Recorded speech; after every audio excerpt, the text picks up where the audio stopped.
Here at Wine School, we are nothing if not flexible. A case in point is the trio of Bordeaux we have been drinking over the last month. The plan was to use these three wines to talk about the array of good values that can be found in Bordeaux if you seek them out. This is just about always a worthy, counterintuitive subject, as Bordeaux's reputation is that of a luxury world in which the prices and the egos are both vastly inflated. Yet what was most striking about the 2013 Bordeaux I suggested was not the good value case they might have made. Instead, it was how the wines were so touched by the characteristics of the 2013 vintage, which by all accounts was a difficult one, at least for the growers, who battled frost, rain, and rot. It was no easier for the critics, who used phrases like unlovable, modest to poor and, as Hugh Johnson put it in his Pocket Wine Book 2018, the worst vintage since 1992, which is pretty damning considering the poor quality of Bordeaux in 1997 and 1993. So why are we even drinking these wines? Because it is important to understand both how to interpret vintage assessments and what Bordeaux tastes like in a difficult year like 2013.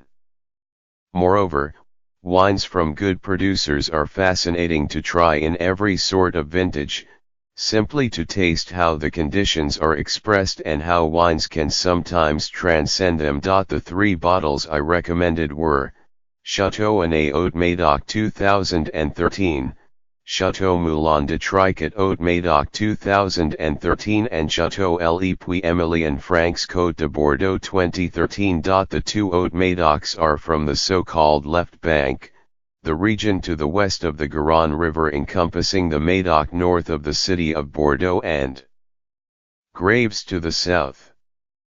The Emilien is from Francs Côte de Bordeaux on the right bank, the area north and east of the Dordogne River. The Année and Moulin de Tricot are both dominated by Cabernet Sauvignon, grown on gravel soils, supplemented by Merlot. The Le Puy, by contrast, is mostly Merlot grown on clay and limestone, with some Cabernet Franc and Cabernet Sauvignon.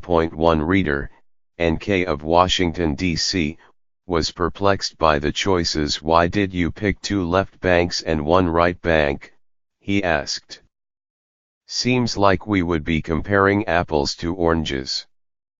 Well, sort of. Except in this case we were talking about the larger entity of Bordeaux rather than the specific terroir of one appellation within that region. In addition, I'm thrilled that so many readers take the challenge of buying 3 bottles and comparing them. That adds another dimension to Wine School. But I don't expect all readers to do that, and it is not necessary. All you need is one of the bottles to participate. Now, many readers drank wines from other vintages, and found enjoyable wines, bearing out the original intent of the selections. But even those who drank the 2013s found some pleasure in the wines. For me, the 2013s recalled Bordeaux I drank in the 1980s, resolutely dry, with flavors more herbal than fruity. Consumer tastes have evolved over the last 30 years, and many people would describe these wines as lean and weedy. Napa Valley, known for the opulent fruitiness of its wines, would fall to its knees and beg forgiveness if it produced bottles like these. But honestly, these wines are a lot easier to drink with food today than many highly praised Napa bottles. The key element here is with food. I believe that wine is at its best as part of the synergy of food, wine, and conversation, even if the conversation is simply an internal dialogue. And that, to me, is how these 2013s need to be enjoyed. Without food, they were tart and somewhat cedary. More modern styles of Bordeaux, which you would see in vintages like 2012 or 2015, are rounder, fruitier and easier going. You can enjoy a glass on its own, even though it would still improve with food. For me, the 2013s came alive with braised pork shoulder, fulfilling the bottom line requirement of a wine, as is generally the case with classic Bordeaux, of simply being a good, fresh drink. The Moulin de Tricot was herbal, straightforward, and refreshing. The Année seemed a bit riper and smoother, though also compact and refreshing. The Le Puy had almost a menthol edge to its aroma. It seemed a trifle richer than the Haute Médocs, and a little more tannic. It was pure and also refreshing. None of these bottles really have the potential to age. They lack structure, and the tart flavors will not evolve in particularly attractive ways. Yet these wines have their uses. They are ready to drink now, and if they are on a restaurant wine list, a 2013 might be preferable to a wine from a better vintage that is not yet ready to drink.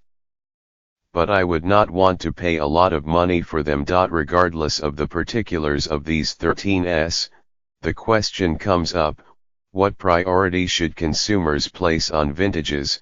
For many simple wines, like the Vins de Soifs we drank last summer, vintage will not be particularly important. But for wines that will evolve and develop nuance and complexity over time, vintage can be crucial to their personality, though not as important as the skill, intent, and conscientiousness of the producer. In my experience, when thinking about vintages, too much emphasis is placed on those years that critics have deemed great.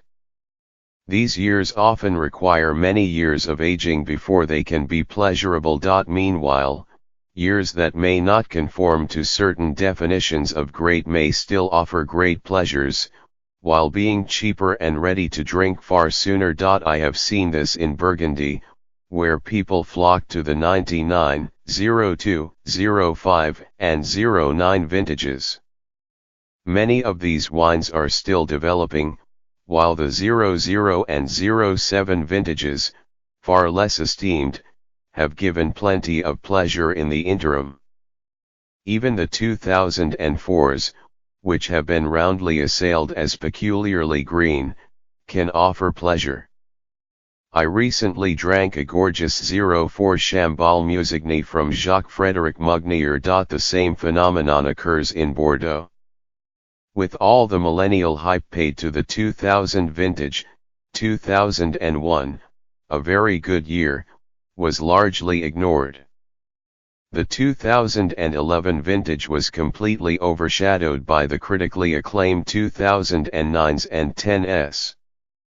And in Napa Valley, you can find some awfully good 2011s, a vintage that was essentially dismissed as an ugly duckling. I could go on and on with that sort of thing. But that does not mean the critics were wrong about the 2013 Bordeaux. Those wines are certainly drinkable, but if you have an opportunity, compare them with the 2014s, which, to my mind, is an absolutely delicious vintage. The 14s will offer far more pleasure, more nuance, and complexity, and will evolve beautifully. Nonetheless, the critics prefer the 2015s, which are richer and rounder. Some readers agreed with me that these wines required food. Dan Barron of New York described the 13 Moulin de Tricot as a reserved, elegant wallflower. Before food, it was no one's favorite, he wrote. It only shone, or let's say glowed, with the lamb, where its weight lent balance and dignity. And Joseph of Ile-de-France found a lot to like in the Le Puy. With Côte de Boeuf and potatoes, he wrote, it showed vibrancy and depth. Naturally, not everybody saw it as I did.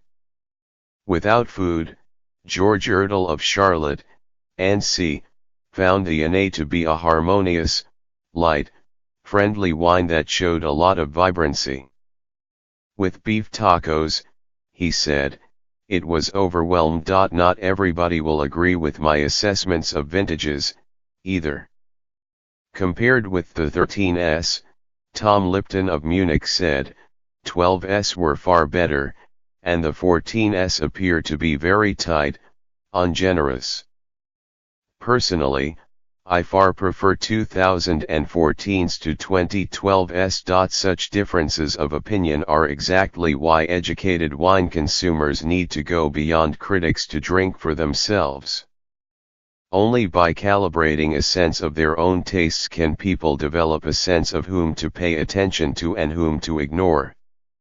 The voice in your own head knows best. Follow NYT Food on Facebook, Instagram, Twitter and Pinterest. Get regular updates from NYT Cooking, with recipe suggestions, cooking tips, and shopping advice.